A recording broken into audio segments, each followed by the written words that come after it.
The scariest thing in a relationship is sitting next to the person you love most, but feeling like you're in a deserted wasteland, not physically alone, not abandoned, but emotionally erased. And what makes it worse is this: nothing looks broken from the outside. You still share a bed, you still have conversations, you still exist in the same space, but something invisible has been taken from you: connection. And here's the uncomfortable truth most people don't want to face. This feeling isn't always accidental.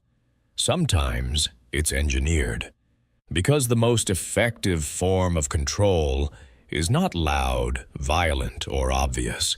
It's quiet. It's subtle. It's the slow construction of isolation, inside the very place that's supposed to feel safest: your home. At first, it doesn't feel like isolation. It feels like love. They want more time with you. They say your friends are a bad influence. They question your family's intentions. They make small comments that seem protective, even caring. You don't need them. You have me. And that line feels comforting, until it isn't, because over time, something begins to shift. You start seeing people less, calls go unanswered, invitations feel like effort. You cancel plans, not because you want to, but because it's easier than dealing with their reaction. A sigh, a cold silence, a subtle guilt trip, nothing explosive, just enough to train you. And that's where the first psychological mechanism locks in: isolation through emotional conditioning. Not force, but consequence. You're not told you can't go out. You just learn that every time you do, it costs you peace. So eventually, you stop trying. And this is where loneliness begins to mutate into something far more dangerous: dependence.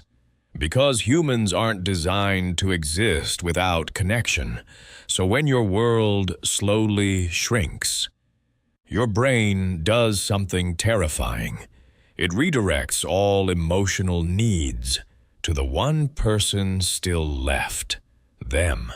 Now, they're no longer just your partner. They're your only source of validation, your only source of comfort, your only emotional mirror. And that imbalance, that's power. But here's the twist most people miss. The narcissist doesn't isolate you to be closer to you. They isolate you so you have nowhere else to compare. Because comparison creates awareness, and awareness breaks control. Think about it. If you had strong, consistent connections outside the relationship, you'd start noticing the cracks, the coldness, the manipulation, the emotional withdrawal. You'd hear it in someone else's voice. That's not normal. But without that external reference, everything becomes distorted. Their behavior becomes your normal. Their silence becomes your fault. Their distance becomes something you try to fix. And slowly, you stop questioning them and start questioning yourself. Maybe I'm too sensitive. Maybe I expect too much. Maybe this is just how relationships are. That internal dialogue, that's not self-reflection. That's psychological reprogramming, and it's happening quietly, day by day. But the most dangerous part isn't the isolation itself, it's what comes after. Because once you're emotionally dependent, once your world has been reduced to one person, they don't need to control your environment anymore. They can control your reality. And that's when the loneliness reaches its final form. Not just being alone, but feeling unseen, unheard, and unknown. by the one person who's supposed to know you best. And here's where it gets darker.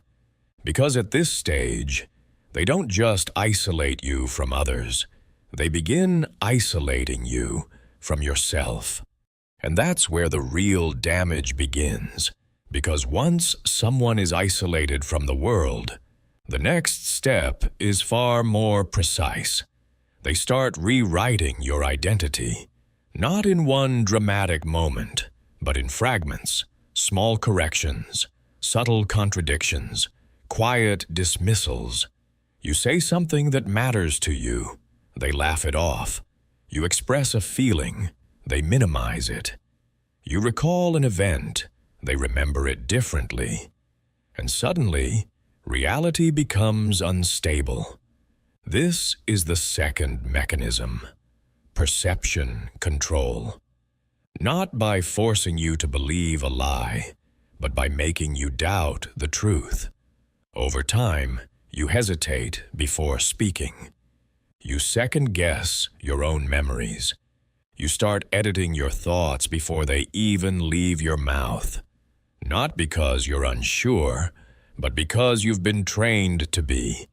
And this creates a terrifying internal split. There's the version of you that feels something is wrong, and the version of you that immediately shuts it down. That tension, that constant self-conflict, that's not anxiety. That's control, internalized.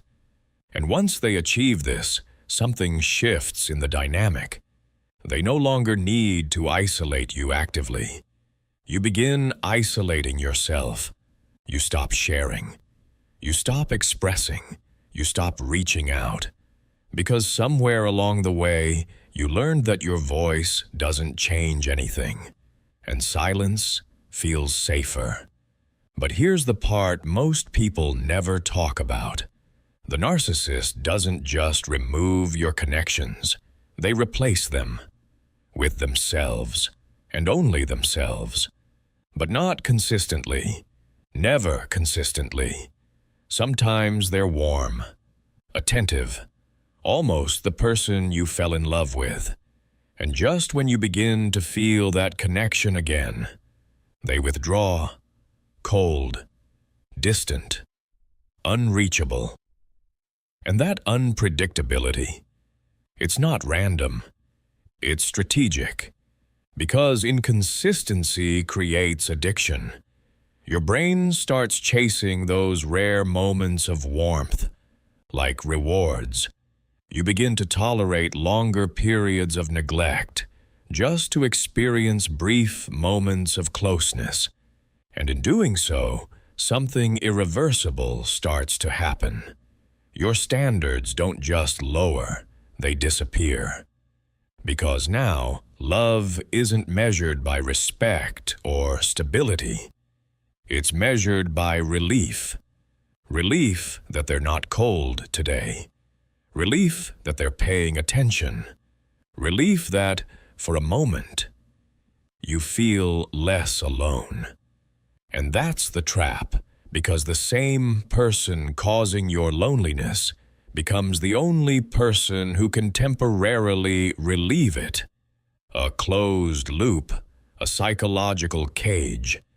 And inside that cage, your sense of self continues to erode. You forget what you used to enjoy. You forget how you used to think. You forget what it felt like to exist without tension. And eventually, you stop asking one very important question. Is this relationship hurting me? Because a far more dangerous question replaces it. How do I make this work? That shift is the point of no return, because now you're no longer evaluating the relationship. You're sacrificing yourself to maintain it. And the narcissist, they don't need to break you anymore. They just need to let the system they built run on its own. But here's the truth that changes everything. This entire structure, this isolation, this confusion, this dependency, It only works under one condition. You stay, not physically, psychologically, because the moment you reconnect with other people, with outside perspectives, with the version of yourself that existed before them, the illusion begins to crack. And once you see it clearly, really see it, you realize something that was always there, hidden beneath the silence. You were never actually alone. You were surrounded, just cut off.